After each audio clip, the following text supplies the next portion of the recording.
پارہ شروع ہوتا ہے اس سے آدھا صفحہ پہلے آپ جائیں گے تو سورہ ہود سے شروع ہے. تو میں سورہ ہود کے شروع سے کچھ باتیں آپ کے سامنے سے لے رہا ہوں، یعنی آدھا صفحہ 11ویں پارے سے. وہاں پہ اللہ رب العالمین نے دو چیز کہا ہے، وَأَنِ اسْتَغْفِرُوا رَبَّكُمْ ثُمَّ تُوبُوا إِلَيْهِ. تم اپنے رب سے استغفار کرو، معافی مانگو، پھر تم اس سے توبہ کرو. یہاں پہ اللہ رب العالمین نے توبہ کو اور استغفار کو دونوں ایک ہی آیت میں ذکر کیا ہے. یعنی پہلے کہا کہ استغفار کرو، معافی طلب کرو، اس کے بعد پڑھا ہے کہ توبہ بھی کرو. تو کیا دونوں الگ الگ چیز سے استغفار اور توبہ میں کچھ فرق ہے؟ تو استغفار کہتے ہیں کہ آپ سے پاسٹ میں یا مستقبل میں اگر کوئی گناہ ہوا ہے تو آپ اللہ سے اس کی معافی مانگ لیجیے. آپ سے پچھلا کوئی گناہ ہو چکا ہے اس پر آپ معافی مانگ لیجیے، یہ استغفار ہو گیا. یہ استغفار ہو گیا یعنی آپ پچھلے گناہ سے معافی مانگ چکے. اللہ نے فرمایا کہ اتنا ہی کافی نہیں ہے، تم توبو الیہ، اپنے بعد میں توبہ بھی کرو، یعنی یہ وعدہ بھی کرو کہ آئندہ تم ایسا گناہ نہیں کرو گے. اس سے پتہ چلتا ہے کہ پہلے والے گناہ سے بھی معافی مانگنا ہے اور بعد میں گناہ کرنے کا وعدہ بھی دینا ہے. دونوں چیزیں آپ کریں، اس سے گناہ کر کے آ گئے اور پھر وہی کام کرنے لگے، اس کی اجازت نہیں آپ کو دی جاتی ہے. اسی لیے اللہ نے فرمایا وَيُؤْتِي كُلَّ ذِي فَضْلٍ فَضْلَهُ، اور اللہ رب العالمین ہر صاحب فضل کو، ہر فضل والے کو اپنی فضل کا کرے گا. اس کے دو فضل ہیں. پہلے فضل سے مراد ہے نیک کام، یعنی ہر نیک کام کرنے والے کو اللہ جنت دے گا. دوسری فضل سے مراد جنت. سوال پیدا ہوتا ہے، ایک پوائنٹ آتی ہے کہ اللہ نے نیک کام کو اور جنت کو فضل نہیں کہا ہے. تو اس کو آپ ذرا سمجھ لیجیے. دیکھیے ایک ہوتا ہے عدل کرنا، حساب کرنا، اور ایک ہوتا ہے فضل کرنا، یعنی بڑھا کر کے کوئی چیز دینا. یہ دونوں میں فرق ہے. آپ کسی مزدور کو، دو مزدور کو اپنے کام پہ رکھیں، صبح 10 بجے سے لے کر کے شام 5 بجے تک کی ڈیوٹی ہے جو بھی، تو آپ دونوں سے کہیں کہ میرا کام کر دو اور جب کام کر کے چلے جاؤ گے تو 500 روپیہ دونوں کو ملے گا. دونوں مزدوروں نے آپ کا کام کیا، شام 5 بجے آئے، چھٹی کا ٹائم جو ہوا جیب سے نکالا، ایک آدمی کو آپ نے 500 روپیہ دیا اور دوسرے آدمی کو 1000 روپیہ آپ نے دیا. تو جس کو آپ نے 500 روپیہ دیا یہ عدل ہے آپ کا، یعنی آپ حساب سے کام دے رہے ہیں. کام دیں گے تو ظلم ہو جائے گا. آپ 500 دے رہے ہیں، آپ نے عدل کر دیا، حساب کر دیا، جتنے میں بات ہوئی اتنا آپ نے دے دیا. اب جس کو آپ 1000 روپیہ دے رہے ہیں اس کے ساتھ عدل نہیں ہے، اب اس کے ساتھ آپ فضل نہیں کر رہے ہیں، الگ سے کچھ احسان بھی اس کے ساتھ کر رہے ہیں. تو یہ کہا تھا رب العالمین نے کہ نیک کام کرنا یہ فضل ہے اور اللہ جنت دے گا، یہ بھی فضل ہے. اب آپ کو میں آپ سمجھاؤں، جب آپ نے اس کو 500 روپیہ بڑھا کر کے دیا تو یہ آپ کا فضل ہو گیا. تو اسی طریقے سے اگر اللہ رب العالمین نے ہم کو نیکی کرنے کا موقع دیا ہے تو یہ اللہ کا فضل ہے. ورنہ ہم شاید نہیں تھے کہ اللہ کی توفیق کے لیے ہم ایک کام کر دیتے، یعنی اللہ کا توفیق دینا ایک کام کرنا، یہ ایک اللہ کا فضل ہے. تو نیک کام کرنا یہ اللہ کا فضل ہے. اور اللہ نے جنت کو فضل کیوں کہا ہے؟ کیونکہ اللہ رب العالمین ہمارے تھوڑے سے کام کی وجہ سے ہم کو ہمیشہ کے لیے جنت دینے والا ہے. یا دوسرے لفظوں میں آپ اس کو یوں کہہ سکتے ہیں کہ اللہ رب العالمین ہمارے لمیٹڈ کام کی وجہ سے ہماری زندگی لمیٹڈ ہے، تھوڑی سی ہے، ہمارے اعمال بھی تھوڑے سے ہیں، ہماری زندگی بھی محدود ہے. انہی تھوڑی محدود چیزوں کے ذریعے اللہ رب العالمین ہم کو انلمیٹڈ چیز دے گیا ہے، جنت دینے کا وعدہ کر رہا ہے. پتا چلا کہ جب ہماری تھوڑی سی چیز کی وجہ سے جنت اللہ رب العالمین دے گا تو ہمارے یہ تھوڑے سے اعمال اس لائق ہی نہیں تھے کہ ہم کو جنت اس کے بدلے میں ملے. اگر اللہ رب العالمین ہمیں جنت دے گا تو وہ عدل نہیں ہوگا، وہ اللہ کا انصاف نہیں بلکہ اللہ کا فضل ہوگا. بھائی آپ نے تو اس آدمی کو اتنا ہی کام کرنے کی وجہ سے معاوضہ دیا، ایک دن کا کام کیا، ایک دن کا، ایک مہینے کا کیا، آپ اس کو ایک مہینے کی تنخواہ دیں. تو اگر ہم 40 سال تک اللہ کی عبادت کر کے جائیں تو ہونا وہی چاہیے نا حساب کے ہوگا کہ 40 سال کا بندہ اللہ جنت میں ہم کو دے، اس کے بعد نکال کر کے بغا کے جاؤ کہ تمہارا جو ہوگا بات سمجھ آ رہی ہے. تو اللہ اتنے کام کی وجہ سے ہم کو ہمیشہ کے لیے جنت دے دے گا.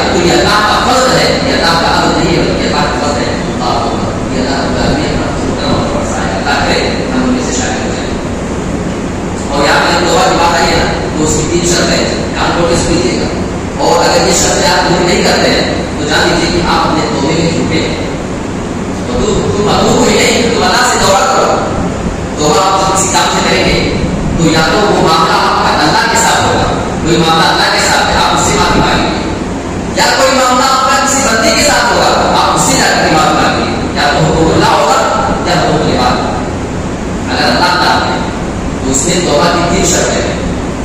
ایک تو آپ اس کام سے شرمندہ ہو جائے، آپ پچھتائیں افسوس کریں، اور دوسرے اس کام کو چھوڑ دیں اور آئندہ اس کام کے نہ کرنے کا وعدہ بھی لیں.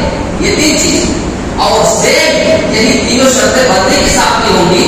جب آپ اس کا کوئی معاملہ ہوگا اللہ سے معافی مانگیں گے، لیکن چوتھا اس میں بڑھ جائے گا. چوتھی چیز یہ ہوگی کہ آپ اس بندے سے بھی جا کر معافی مانگنی پڑے گی کہ میرے بھائی تم بھی مجھے معاف کر دو. اگر ہم بندے سے معاف نہ کروائیں، بندے کا معاملہ آ کر ہے اور صرف آ کر کے اللہ سے معاف اگر کروانا چاہیں تو اللہ تعالیٰ بندے کے معاملے کو نہیں معاف کرے گا. بندے کا معاملہ ہے تو بندے سے جا کر کے معافی مانگنا ضروری ہے. اب آئے اس بات بڑے یہاں سے وَمَا مِن دَابَّةٍ فِي الْأَرْضِ إِلَّا عَلَى اللَّهِ رِزْقُهَا وَيَعْلَمُ مُسْتَقَرَّهَا وَمُسْتَوْدَعَهَا. زمین میں کوئی بھی ایسی چیز نہیں ہے مگر اللہ رب العالمین کے اوپر اس کی روزی روٹی کی ذمہ داری ہے. اللہ پر واجب، اللہ پر ضروری اس چیز کی روزی کو پہنچانا. وَيَعْلَمُ مُسْتَقَرَّهَا، اور اللہ رب العالمین دنیا میں بسنے والے چاہے وہ انسان ہو، چاہے جانور ہو، حیوان ہو، درندے ہو، چیر پاڑ کر کے کھانے والے ہو، اللہ رب العالمین ان کی مستقل کام کو بھی جانتا ہے. جو ان کا مستقل قیام گاہ ہے جہاں پہ وہ ہمیشہ برابر رہا کرتے ہیں. وَمُسْتَوْدَعَهَا، اگر آپ کسی جگہ ہمیشہ رہتے ہیں لیکن یہاں سے چھوڑ کر کے کوئی دوسری جگہ ٹہلنے گھومنے چلے جائیں، یا کیڑے مکوڑے مٹی سے نکل کر کے کہیں دوسری جگہ چلے جائیں، اللہ نے فرمایا تھا ان کے مستقل قیام گاہ کو بھی جانتا ہے اور جہاں اس کو چھوڑ کر کے جا رہے اس کو بھی جانتا ہے. یہ اللہ تعالیٰ کا علم ہے کہ آپ مان لیجیے آپ اسلام آباد کے رہنے والے ہیں تو یہ آپ کا مستقل قیام گاہ ہے. یہاں سے چھوڑ کر آپ کشمیر 10 دن کے لیے گھومنے چلے جائیں، دلی چلے جائیں، دور پر، تو یہ آپ کا عارضی قیام گاہ ہے. اللہ اس کو بھی جانتا ہے آپ جہاں جا رہے ہیں. اور دیکھیے اس میں ایک نقطہ ہے، فرمایا وعلی اللہ رزقها، اللہ پر واجب ہے. اللہ عربی میں جب آتا ہے تو اس کا مطلب ہوتا ہے کہ یہ چیز واجب ہے. وجوب کے لیے آتا ہے تو کیا اللہ پر بھی کوئی چیز واجب ہے؟ دیکھیے اللہ پر کوئی چیز واجب تو نہیں کر سکتا ہے کہ اللہ پر یہ ضروری ہے کہ اللہ ایسا کرے، لیکن اللہ نے اس کو اپنے لیے واجب کر لیا ہے. یعنی بندوں کو روزی اور روٹی پہنچانا یہ اللہ نے اپنے اوپر جو ہے واجب کر دیا ہے. کہیں بھی رہو کہ ہم تمہاری روزی روٹی کا انتظام ضرور کریں گے.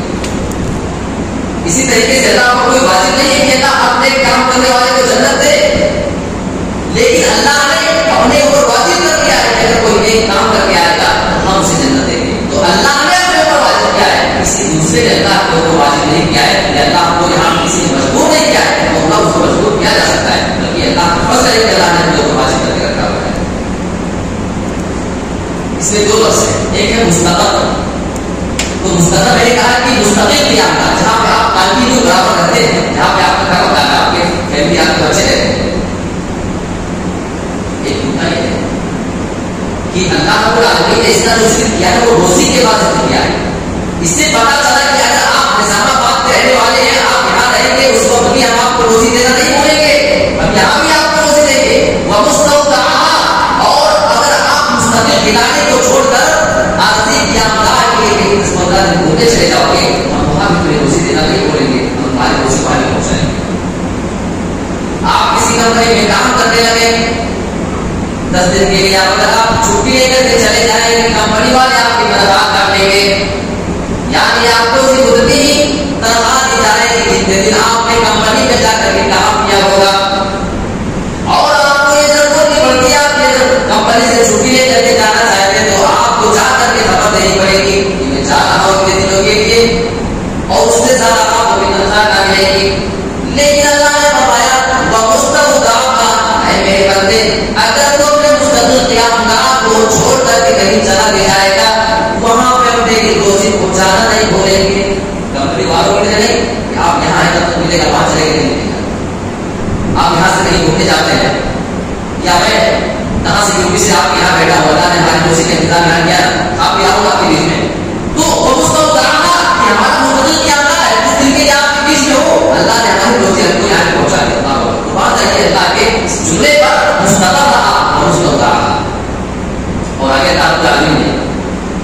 انسانوں کے لیے بھی اس کو قصد کیا ہے.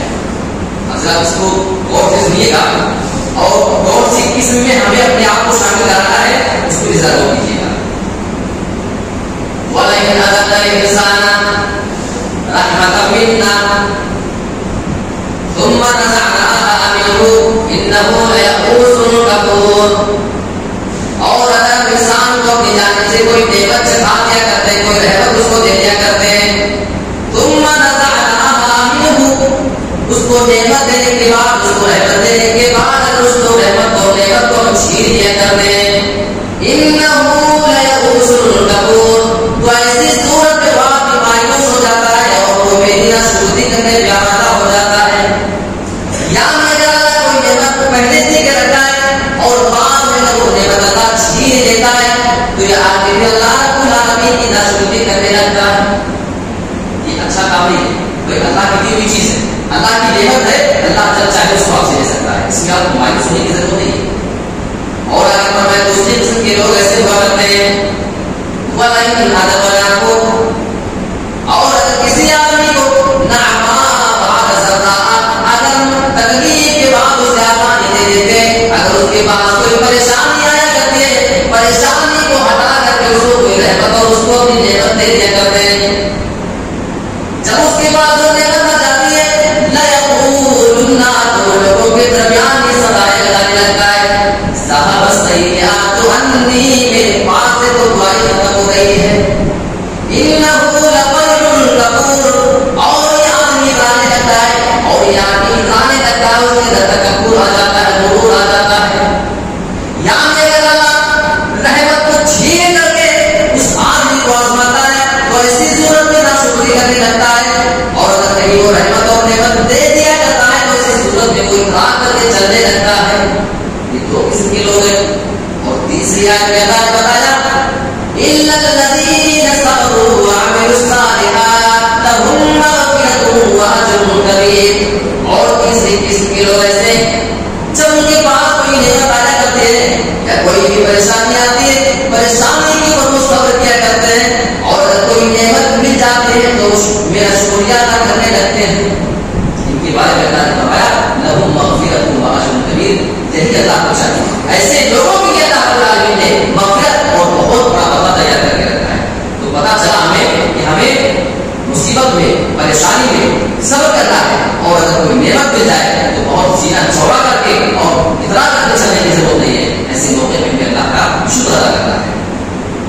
اور اللہ کے نبی نے ارشاد فرمایا ہے, اللہ کی قسم کھا کر کے اللہ کے نبی نے ارشاد فرمایا ہے, مومن کا معاملہ بھی کتنا پیارا ہے, مومن کا معاملہ کتنا صاف بہتر اور اچھا ہوا کرتا ہے. اگر اس کے پاس کوئی نعمت آتی ہے, اللہ رب العالمین کی کوئی نعمت اس آدمی کے پاس آ جایا کرتی ہے, تو اس نعمت پہ اگر وہ اللہ کا شکر ادا کرتا ہے, اور کوئی پریشانی, کوئی بھی مصیبت اور پریشانی اس پہ آ جایا کرتی ہے, اس کو صبر سے کام لیا کرتا ہے, اور دونوں ہی صورتوں میں اس آدمی کو بھلائی پہنچتی ہے. صبر کیا تو ثواب, اور شکر ادا کیا تو اس کو ثواب. یہ مومن کا معاملہ ہے. لہٰذا ہمیں بھی اپنی زندگی مومن بنانا ہے.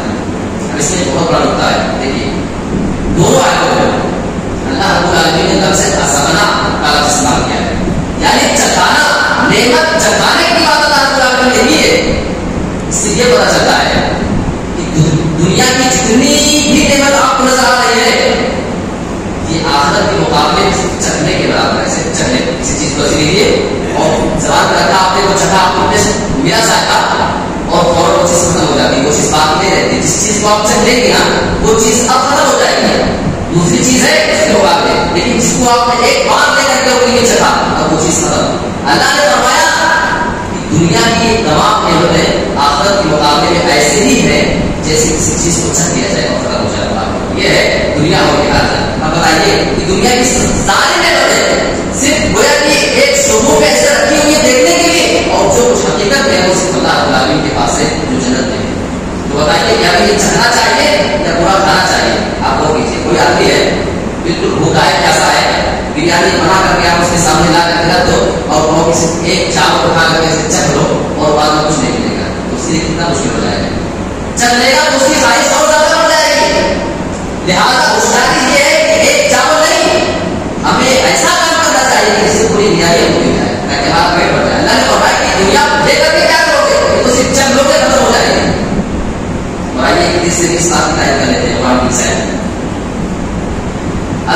میں جناب محمد رسول اللہ نے ارشاد فرمایا ہے مد دنیا فی الاخرۃ الا مثل ما یجعل احدکم اصبعه فی الیم فلینظر بماذا یرجع.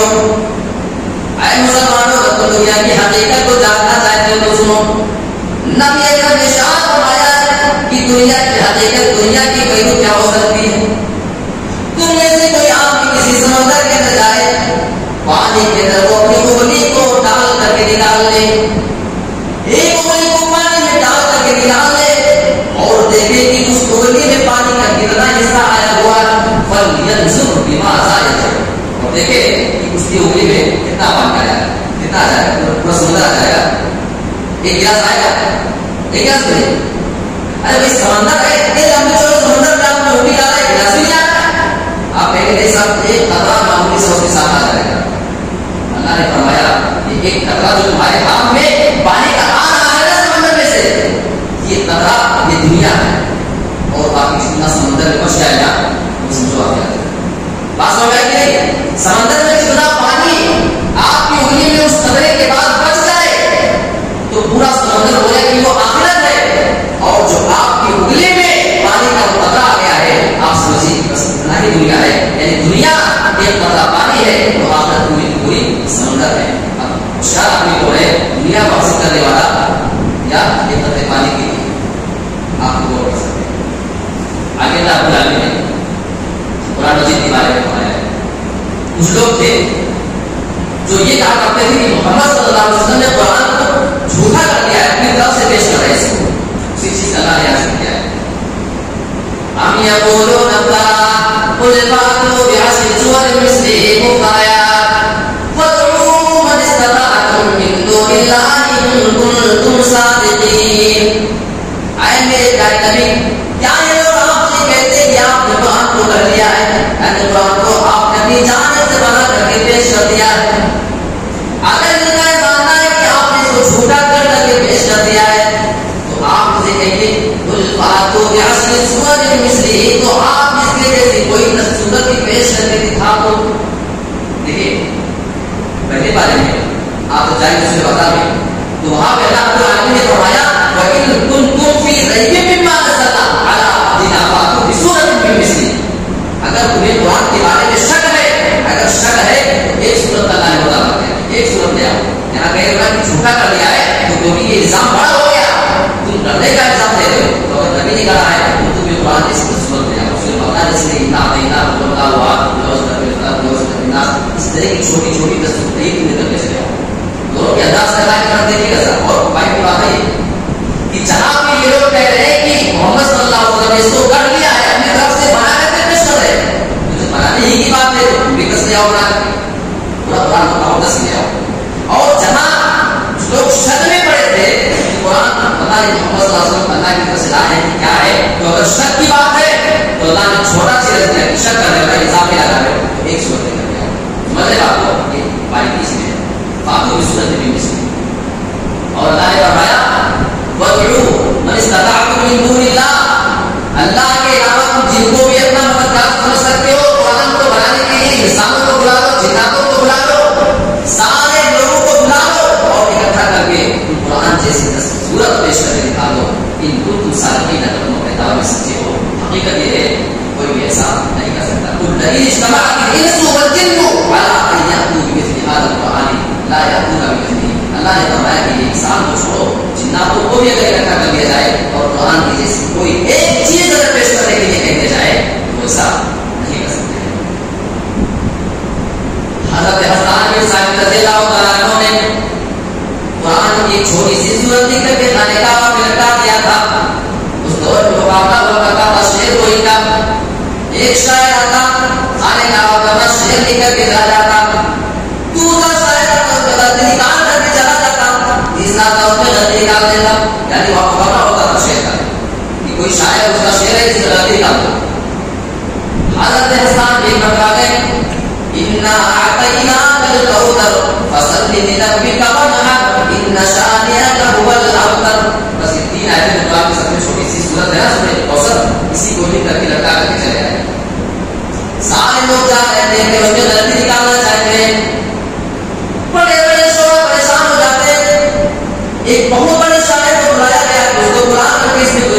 اٹھوائی جائے. وہ شاید بھی آیا پوری رات اور کرتا رہا, پوری رات پریشان تھا, اپنا بات کا ڈبا کرا, پریشان ہو گیا, اس کی سمجھ میں کچھ نہیں آیا. بالکل جب انتہا ہو گئی اس کی, تو اس نے اس کے نیچے ایک چوتھا جملہ لکھ دیا. سورہ کوثر کی آیت نا, اننا اعطیناک الکوثر فصلی لربک ونحر ان شانئک هو الابتر. تو شعر میں ترتیب ہونا چاہیے نا, کہ چار ہونا چاہیے, تین نہیں نا. اس نے اپنی طرف سے ایک لائن بڑھا دیا اور کہا کہ مجھ سے جو ہو سکتا تھا وہ میں نے بتا دیا ہے, اب میں جا رہا ہوں. جب صبح ہوتے ہی سارے اس کو دیکھنے کے لیے آئے کہ شاید نے کون سی اس نے غلطی نکالی ہوئی ہے. آئے تو اس کو پڑھتے ہیں سورہ کوثر کو, 3 آیتوں کو پڑھا. اس نے نیچے لکھ دیا کلام البشر, یہ تو کسی انسان کا کلام ہی نہیں لگتا. ہاں میں نے اس کے نیچے چوتھا جملہ لکھ دیا ہے, 3 لائن کا تھا, میں نے سوچا کہ چوتھا پورا کر دیتا ہوں. اور چوتھا جملہ یہ ہے کہ کلام البشر, یہ کسی انسان کا کلام نہیں لگتا ہے. یہ قرآن کی سچائی اور صداقت ہے. اس کو بڑے بڑے معلوم ہے عرب آپ کیا سمجھتے ہیں, عرب اور عجم. عجم ہم کو کیوں کہا جاتا ہے؟ عرب والے اس موقع پر اپنے آپ ہی کو صرف بولنے والا اور باقی پوری دنیا کو عجم, عجم کا مطلب گونگا, سارے لوگوں کو گونگا سمجھتے تھے. یعنی جو جانتے تھے اپنے آپ کو وہی جانتے تھے, ان کو اپنا ایک بات آپ نہیں ہوئے, کوئی معمولی انسان نہیں چل رہا ہے. یہ چیلنج کیا ہے, سارے لوگ حیران اور پریشان.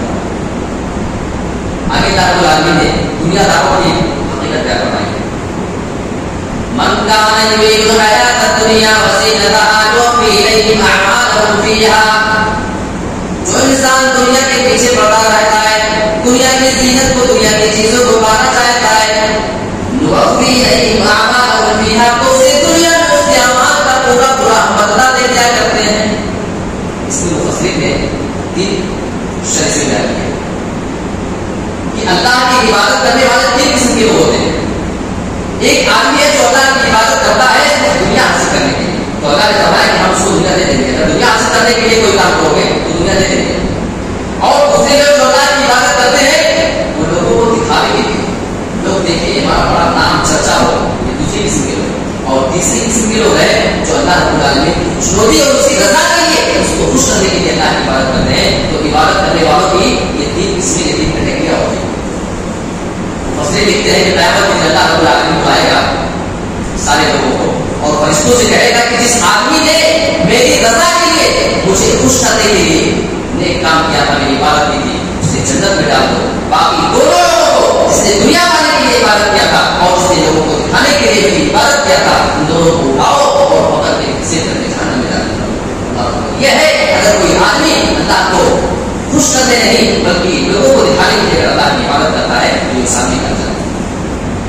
جب یہ آیت پڑھتے ہیں تو وہ کہ سامنے آتے ہیں, ان کی آنکھوں سے ساروں کے آنسو نکلنے لگے, رونے لگے.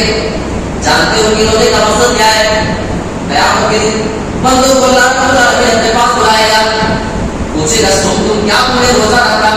سارے بندے کہیں گے اللہ ہم نے تو تیری روزہ رکھا ہوا تھا. پھر اللہ سوال کرے گا تم کیا تم نے نماز نہیں پڑھی؟ کہیں گے اللہ ہم نے تو تم نماز پڑھی تیرے لیے. تم کیا تم نے صدقہ نہیں کیا ہے؟ سارے جواب دیں گے اللہ ہم نے تو صدقہ خیرات کی دنیا میں کیا ہے. کیا تم نے قرآن نہیں پڑھا؟ اللہ ہم تو پوری دنیا میں جب تک زندہ تک روزہ رکھتے تھے قرآن کی تلاوت کیا کرتے تھے. یعنی ساری نیکیاں لے کر کے تیرے پاس آئے ہیں. اللہ رب العالمین فرمائے گا میرے بندو تم جھوٹ بولتے ہو, یہ سارا کام تم میرے لیے نہیں بلکہ دکھاوے کے لیے کیا کرتے تھے. جاؤ سارا کام جو کر کے آئے ہو اس کو دکھانے کے لیے آئے تھے, وہی تمہیں اس کا پتا دے گا. آؤ ان لوگوں کو اور تصویر کر کے لے جا کر جہاں لگتا ہے. یہ اس آدمی کا جب دکھاوے کے لیے عبادت کرنے کیا کیا. اور اللہ رب العالمین نے اس کے آگے کافروں کی اور مومنوں کی مثال بیان فرمائی ہے. مطلب دو فرقوں کی مثال, ایک ایمان والے اور ایک کافر, دونوں کی مثال اللہ رب العالمین نے بیان فرمائی ہے. کہ کافروں کی مثال گونگے, بہرے اور اندھے آدمی کے طریقے سے, اور جو ایمان والے ہیں ان کی مثال ہے دیکھنے والے اور سننے والے. جانتے اگر کوئی کافر ہے, مان لیجیے اگر وہ دیکھ نہیں پا رہا ہے, اگر وہ غلط روٹ پر جانے لگے, کوئی بھی آدمی اگر وہ غلط راستے پر جا رہا ہے لیکن کان اگر اس کا صحیح سلامت ہے, تو کوئی آدمی اگر اس کو آواز دے دے میرے صاحب کہاں جا رہے ہو, غلط راستے میں جا رہے ہو, تو آواز سن کر کے وہ صحیح راستہ پکڑ سکتا ہے. لیکن اگر کسی کی آنکھ کے ساتھ ساتھ کان بھی صاف ہے اور کان بھی نہیں سن پاتا ہے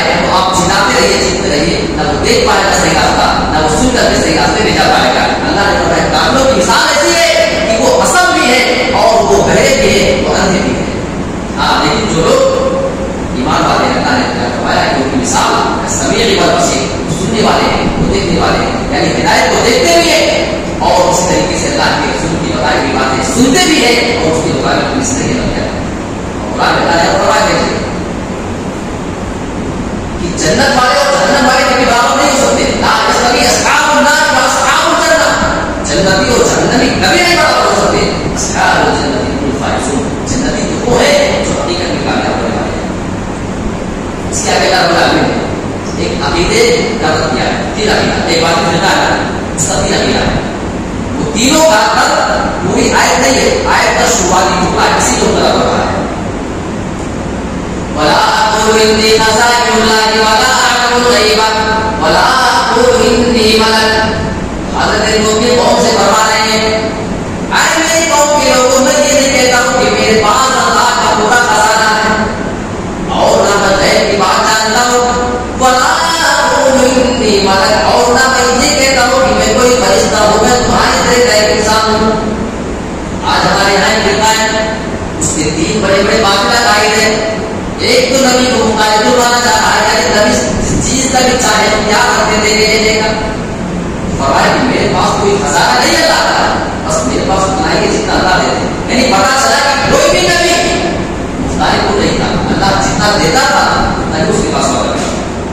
ولا اعلم الغیب، غیب بھی نہیں جانتا ہوں، یعنی میرے پاس غیب نہیں ہے، نبی غیب نہیں جانتے۔ چلو ایک اور عقیدہ کہ نبی بشر تھے یا نور تھے، اس کا فیصلہ قرآن کی آیت ہے، ولا اقول انی ملک، میں فرشتہ بھی نہیں ہوں کہ میں نور سے بنایا گیا ہوں، بلکہ میں تو انسان ہوں جس سے تو کرے اسی چیز سے بنا۔ آگے اللہ رب العالمین نے بہت ساری چیزوں کا ذکر کیا ہے، اسی میں حضرت نوح علیہ السلام نے اپنے بیٹے کو ڈوبتے ہوئے دیکھا تھا تو اللہ رب العالمین سے کہا اللہ یہ تو میرا بیٹا ہے ڈوب رہا ہے، واقعہ تو آپ جانتے ہیں نا، بیٹا جب ڈوبنے لگا تو کہنے لگے اللہ یہ میرا بیٹا ہے اور تیرا وعدہ تھا کہ تو میرے جان پہنچا دے گا۔ قال يا نوح إنه ليس من أهلك إنه عمل غير صالح، جب حضرت نوح نے اللہ کے سے فریاد کیا اللہ تو میرے بیٹے کو بچا دے، حضرت نوح کو اللہ نے ڈانٹ پلائی وہاں پہ، باقاعدہ ڈانٹا ہے نوح تم اپنے بیٹے کو اپنے اہل و عیال میں سمجھتے ہو لیکن میری نظر میں تمہارے اہل و عیال میں نہیں ہے، إنه ليس من أهلك، تمہارے اہل و عیال میں کبھی ہو ہی نہیں سکتا ہے، اور ایک بھی وجہ اس کی بتائیے انه عمل غیر صالح، میرے بیٹے کا عمل بالکل اچھا نہیں، ٹھیک عمل والا وہ نہیں۔ اسی لیے پتا چلتا ہے کہ نوح جیسا عظیم پیغمبر 900 سال تک لوگوں کو اللہ کی طرف لانے والا، اگر ان کا بیٹا ان کی نظر کے سامنے ڈوب رہا ہو، اللہ نے یہ نہیں دیکھا کہ میرے سامنے میرے لیے اتنی پریشانی اٹھانے والا نوح سمجھ 900 سال تک لوگوں کو بلایا بیٹا آج کی بات کر دیتا ہوں، نہیں بالکل نہیں، اگر تیرا بیٹا دیکھ رہی ہے تو وہ ڈوب کے بعد اس سے ہو جائے گا۔ اس لیے پتا چلتا ہے کہ کسی کی نام و نسب کی بردری سے کچھ نہیں ہوتا ہے، ہم سید ہے، ہم کیا ہے بڑا ہے، اگر اس سے کسی کو فرق پڑنے والا ہوتا تو اللہ کے نبی کے چچا ابو طالب کا کل میرے آپ کے سامنے بھی بیان کیا ہے وہ بھی جہنم میں نہیں جاتا۔ بھائیو یہ ہے نام و نسب کی بردری نہیں، یہاں اللہ رب العالمین کے یہاں نیک عمل چلتا ہے، اللہ نے جو سب سے بڑا ریزن بنایا ہے کہ وہ کیوں تمہارے اہل و عیال نہیں، اللہ نے فرمایا کہ وہ نیک کام کرنے والا نہیں، اس سے پتا چلا کہ ہمیں اولاد کو نیک کام